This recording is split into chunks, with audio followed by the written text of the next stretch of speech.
आज की वीडियो में मैं आप लोगों के साथ कमाल के टिप्स शेयर करने वाली हूँ। कागज़ को जलाकर एक बेहतरीन आपको तरीका बताऊंगी, साथ ही साथ चावलों को उबालने का और इसके साथ साथ जी पुराने जूतों को नया करने का तरीका आपके साथ शेयर करूंगी। तो चलते हैं अपनी वीडियो की तरफ। सबसे पहले यहाँ पे मैंने ले ली थी एक स्टील की बोतल। अक्सर औकात क्या होता है, हम ये बच्चों को स्कूल वगैरह के लिए देते हैं और कभी कभार खुद भी अगर कहीं जाएँ या कभी हॉस्पिटल वगैरह में भी इसमें चाय डाल लें तो इसमें से होता यह है कि अक्सर औकात दूध की और चाय की बहुत ज़्यादा स्मेल आती है। तो उसके लिए आप लोगों ने सिंपल एक कागज़ ले लेना है और उसको जो है ना आप लोगों ने आग लगाकर, ठीक है, कागज़ को अच्छे से आपने जला लेना है और जलाने के बाद साथ ही आपने फटाफट से इसके अंदर डाल देना है और इसको ऊपर से कवर कर देना है। इसके अंदर जो धुआं बनेगा ना उसकी मदद से दूध की और जो चाय की स्मेल होती है ना वो ख़त्म हो जाएगी। आपने 5 मिनट के बाद जो है ना इसका ढक्कन खोल देना है। फिर आपने इसको अच्छे से किसी भी डिश वॉशर के साथ जो है ना वॉश कर लेना है। इस धुएं की स्मेल भी ख़त्म हो जाएगी और साथ ही साथ दूध की और चाय की स्मेल भी ख़त्म हो जाएगी। कमाल का हैक है, ट्राई करके देखना और फिर मुझे कमेंट बॉक्स में लाजमी बताना कि कैसा रहा ये हैक। अब जी चलते हैं हम अपने अगले टिप की तरफ। मेरी अगली टिप जो है ना वो चावलों को लेकर है। अक्सर औकात हम जब भी बिरयानी या पुलाव बनाते हैं ना तो होता यह है कि जो चावल होते हैं ना या तो हमारे बहुत ज़्यादा वो गुल्त हो जाते हैं कि इट मीन्स के मिक्स हो जाते हैं, चावल टूट जाते हैं। तो आज उसके लिए आपको तरीका बताने वाली हूँ। सिंपल आप लोगों ने 2 से 3 दाने टाटरी के ले लेने हैं। आधा किलो में आपने 2 से 3 दाने टाटरी के डालने हैं और फिर उसको अच्छे से बॉयल कर लेना है। अगर तो आप बिरयानी बना रहे हैं ना तो फिर आप लोगों ने इसको अच्छे से छान करना। इस तरह से इसका चावल जो होगा ना वो अलग अलग करके किसी भी कपड़े पे फैला देना है, क्योंकि आप लोग देखते होंगे जो देग वगैरह के चावल होते हैं कितना खिलवा चावल होता है और वो इसी तरह जो है ना फैला देते हैं। अगर तो पुलाव बनानी है ना आपने तो सिंपल आपने इसके अंदर टाटरी डाल देनी है 2 से 3 दाने, तब भी पुलाव का चावल कभी भी टूटेगा नहीं, मिक्स नहीं होगा। चलते हैं हम अपने अगले हैक की तरफ। मेरा अगला हैक जो है ना वो मैं स्किन को लेकर है। अक्सर औकात सर्दियों में हमारी हाथ जो है ना बहुत ज़्यादा ड्राई हो जाते हैं, स्किन बहुत ज़्यादा ख़राब हो जाती है और उसके लिए आपको एक टिप बताऊंगी, एक रेमेडी शेयर करूंगी, कमाल की है, यकीन करें फ्री ऑफ कॉस्ट है, कोई इतना ख़र्चा भी नहीं है। सिंपल आप लोगों ने कोई भी एक एक्स्ट्रा बाउल या कोई भी चीज़ एक्स्ट्रा ले लेनी है, ठीक है, जो जिसका ऊपर से कवर हो। उसके अंदर आपने डाल देनी है ग्लिसरीन।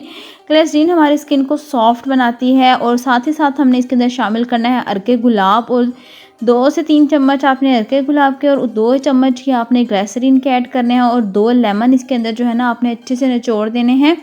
फिर आपने इसको रात को सोने से पहले अच्छे से मिक्स करके इसके 3 से 4 अदद कतरे अपने हाथों के ऊपर लगाने हैं। ज़्यादा नहीं लगाना, सिर्फ 3 या 4 ड्रॉप्स लगाने हैं। जितने आपकी स्किन ड्राई होगी, आपके हाथ फटे हुए ख़राब होंगे, 2 दिन में आपको इसका रिज़ल्ट पता चल जाएगा। तो यकीन करें बहुत ही कमाल की रेमेडी है, आप लोग इसको ट्राई करके देखना। इस तरीके से हाथ पे लगाना है, अच्छे से मिक्स कर लेना है और फिर अपने हाथों पे लगाना है। सिर्फ 2 दिन में जो है ना आपके हाथ बिल्कुल ठीक हो जाएंगे। अब मैं इसको कवर करके अपने ड्रेसिंग टेबल पे रख दूँगी। अब जी चलते हैं हम अपनी अगली टिप की तरफ। मेरी अगली टिप इस तरह से टूटे हुए ब्रश को लेकर है। अक्सर औकात जब भी हमारा जो ब्रश होता है ना ख़राब हो जाता है तो हम इसको डीक्लटर कर देते हैं, लेकिन आज जो है ना इसका एक बेहतरीन इस्तेमाल बताने वाली हूँ। इसका अपर पार्ट जो है ना वो तो हम फेंक देंगे, लेकिन जो इसका जो लोअर ये वाला पार्ट है ना इसको हम रख लेंगे। इससे हम क्लीनिंग टूल बना लेंगे। सिंपल आपने स्टील वूल ले लेना है और इस तरीके से जो है ना आप लोगों ने कोई भी पुराना स्टील वूल हो आप वो ले सकते हैं। इस तरह से केबल टाई की मदद से आपने इसको इस ब्रश के साथ जोड़ देना है। अक्सर औकात हमारे किचन के जो कॉर्नर्स वगैरह होते हैं या किचन की साइड्स होती हैं, अभी जैसे मैं आपको दिखाऊंगी, तो उसको क्लीन करना हमें बहुत ज़्यादा मुश्किल लगता है। हाथ भी हमारे बहुत ज़्यादा दुखने लग जाते हैं और ड्राइनेस बहुत हो जाती है सर्दियों में स्पेशली। तो इस टूल की मदद से जो है ना आप बेहतरीन क्लीनिंग कर सकते हैं। विंडोज़ वगैरह की बहुत अच्छी क्लीनिंग हो जाती है। यहाँ पे ये देख सकते हैं। अब यहाँ पे मैं अपना डालूंगी जी, मैंने ये क्लीनर बना के रखा हुआ है। पिछले दिनों मैंने आपके साथ इसकी वीडियो शेयर की थी। थोड़ा सा क्लीनर डालूंगी और फिर जो है ना इस ब्रश की मदद से यहाँ पे क्लीनिंग कर लूँगी। जितने निशान होंगे सब अच्छे से क्लीन हो जाएंगे और मेरी इतनी मेहनत भी नहीं लगेगी, ना ही मेरे हाथों पर निशान पड़ेंगे। तो यहाँ पे ये देख सकते हैं कितने अच्छे से ये क्लीन हो चुका था। बड़ा अमेजिंग टूल है। आप लोग भी अगर ब्रश कोई आपका ख़राब हो चुका है तो आप इस तरह से बना के रख सकते हैं। अब जी चलते हैं अगली टिप की तरफ। मेरी अगली टिप इन जूतों को लेकर है। अक्सर औकात हमारे यहाँ जूते वगैरह टूट जाते हैं तो हम उनको डस्टबिन में फेंक देते हैं, या फिर अगर आपके पास पैसे नहीं है तो आप घर पर बच्चों के बंद शूज़ बना सकते हैं। सिंपल कोई भी एक्स्ट्रा स्वेटर आप लोगों ने ले लेना है, उसके स्लीव्स को कट कर लेना है। अब यहाँ पे देखिएगा मैं किस तरह से बंद शूज़ बनाऊंगी। जो इसका कंधे वाली साइड होगी ना वहाँ से हमने इसको उल्टा करना है। पहले आप लोगों ने स्लीव को उल्टा कर लेना है, ठीक है। उल्टा करने के बाद ये देखें इस तरीके से आपने इसको इसके अंदर डालना है, ठीक है। करने के बाद जी ये देखें इस तरीके से आपने पूरे शूज़ के ऊपर जो है ना इस स्लीव को लपेट देना है और नीचे की तरफ से मैं सुई की मदद से इसको सिलाई कर लूँगी। आपने सारे स्टेप्स को जो है ना वो अच्छे से गौर से देखना है ताकि आपके लिए भी आसानी हो सके। फ्री ऑफ कॉस्ट आप घर पर बना सकते हैं और कोई कह भी नहीं सकता कि घर पर बने हुए हैं। सिंपल जो होते हैं ना बाज़ार से ये वाले बंद शूज़ मिलते हैं, सेम उसी की ही लुक आएगी। तो आप लोगों ने नीचे की तरफ जो इसका एक्स्ट्रा बाजू रह जाएगा उसको अच्छे से बाहर की तरफ खींच लेना है ताकि कोई बल ना आए जूते के अंदर और आप इजीली जो है ना इसको बंद शू घर पर ही बना सकें। तो यहाँ पे जो है ना ये देख सकते हैं इस तरीके से आपने हाथ की मदद से भी जो है ना इसके अंदर तमाम बल निकाल लेने हैं। तो फाइनली ये देखें अब आपने यहाँ पे नीचे की तरफ जितना एक्स्ट्रा कपड़ा होगा आपने वो कट कर लेना है, क्योंकि अगर आप उसको कट नहीं करेंगे ना तो बच्चे का बैलेंस ख़राब हो सकता है, उसकी चाल में भी फ़र्क आ सकता है, ठीक है। तो इसके लिए ज़रूरी है कि इस तरीके से आप लोगों ने कपड़े का अंदर याद रखिएगा नीचे एक्स्ट्रा कपड़ा नहीं होना चाहिए। तो अब मैं इसको सुई की मदद से सिलाई कर लूँगी। तो इसी तरह मैं आपको दोबारा बना के दिखा देती हूँ अपने दोबारा से ना किस तरह से आप लोगों ने जो है वो इसको जूता बनाना है, ठीक है। तो अभी मैं पहले आपको एक की फुल लुक दिखाती हूँ फिर दूसरे की दिखाऊंगी बनाकर अगेन।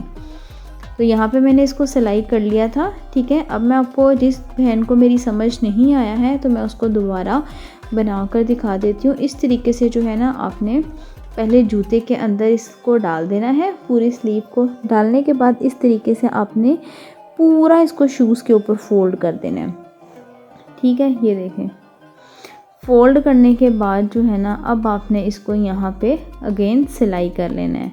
तो जी अब मैं आपको इसको ना सिलाई करके फिर दिखाती हूँ दोनों शूज़ कितने बेहतरीन, कोई कह ही नहीं सकता जो है ना ये मैंने घर पर बनाए हुए हैं। तो इस तरीके से अगर आपके भी छोटे बच्चे हैं या आप भी बनाना चाहते हैं तो आप लोग घर पर बना सकते हैं। तो अब चलते हैं हम अपनी अगली टिप की तरफ। मेरी जो अगली टिप है ना वो इस तरह से बुक्स को लेकर है। अक्सर औक़ात जब हमारे बच्चे या हम भी कोई बुक पढ़ रहे हो ना तो उसको निशानी लगाने के लिए क्या करते हैं, बुक को साइड से फोल्ड कर देते हैं उसका पेज। तो ये बहुत ही गलत बात है। या कुछ लोगों को मैंने देखा है कि वो रबड़ बैंड का यूज़ कर रहे होते हैं, तो रबड़ बैंड भी सही नहीं होती है, वो टूट जाती है। या फिर बुक के साइज़ की जो बड़ी बुक्स होती हैं ना उसके साइज़ की रबर बैंड्स नहीं मिलती हैं। अच्छा मैं क्या करती हूँ कि मेरे बच्चों ने जब भी बुक्स वगैरह पढ़ रहे होते हैं ना तो उन्होंने ना एक एक्स्ट्रा पेज रखा होता है इस तरह से जो है ना सुपारे में भी रख देते हैं, वो कोई निशानी लगानी होती है। या फिर क्या करते हैं कि बुक के अंदर भी इस तरह से पेज को फोल्ड करके रख देते हैं। अब यकीन करें इतनी आसानी रहती है, फिर याद भी रहता है कि कहाँ से क्या पढ़ना था। अब जी हम एक एक्स्ट्रा सॉक्स की मदद से बनाने वाले हैंड ग्लव बहुत ही बेहतरीन। आपने इसका अपर और लोअर पार्ट दोनों कट कर देने हैं। कट करने के बाद जो एड़ी वाली साइड होती है ना वहाँ से भी आपने इसकी छोटी सी कटिंग कर देनी है और सिंपल आपका हैंड ग्लव बन के तैयार हो जाएगा। क्योंकि सर्दियों में क्या होता है अगर बाइक वगैरह पे भी जाओ ना तो हाथ बहुत ज़्यादा सुन्न हो जाते हैं ठंड में, तो इसके लिए ये बेहतरीन है। कोई भी गर्म सॉक्स लेकर आप घर पर ही गर्म जो है ना वो हैंड ग्लव्स बना सकते हैं। तो ये देखें बेहतरीन सा हैंड ग्लव बन के हमारे पास तैयार हो चुका है। अगली टिप जो है ना वो मेरी मूलियों को लेकर। आजकल मूली का सीज़न है और जब भी हम लोग मूली के पराठे बनाए ना अक्सर औक़ात सबको पसंद होते हैं और हम मूली को कद्दूकश करके निचोड़ते हैं तो यकीन करें हाथों में से इतनी ज़्यादा स्मेल आती है ना मूली की। तो उसके लिए आज आपको टिप बताऊंगी। सिंपल आप लोगों ने कोकोनट ऑयल ले लेना है, 2 से 3 कतरे हाथों पे डालकर उसको अच्छे से अपने हाथों पे लगा लेना है। लगाने के बाद आपने 10 मिनट बाद अपने हाथों को अच्छे से वॉश कर लेना है। जितनी स्मेल आपके हाथों में से आ रही होगी ना यकीन करें वो नहीं आएगी। अगली टिप की तरफ चलते हैं। मेरी अगली टिप सॉक्स को लेकर है। आजकल क्या है बच्चों की बड़ों की बहुत सारी सॉक्स होती हैं, वॉश करने के बाद हम इस तरह से गिरा लगा लेते हैं, तो ऐसे कभी भी नहीं करना। सिंपल आप लोगों ने इस तरह से अपनी सॉक्स को फोल्ड करके रखना है। इससे क्या होगा आपको बहुत ज़्यादा आसानी होगी। तो ये थी आज की तमाम टिप्स और हैक्स। उम्मीद करती हूँ अच्छी लगेंगी। मिलती हूँ कल नेक्स्ट वीडियो में। अगली वीडियो तक के लिए बाय बाय।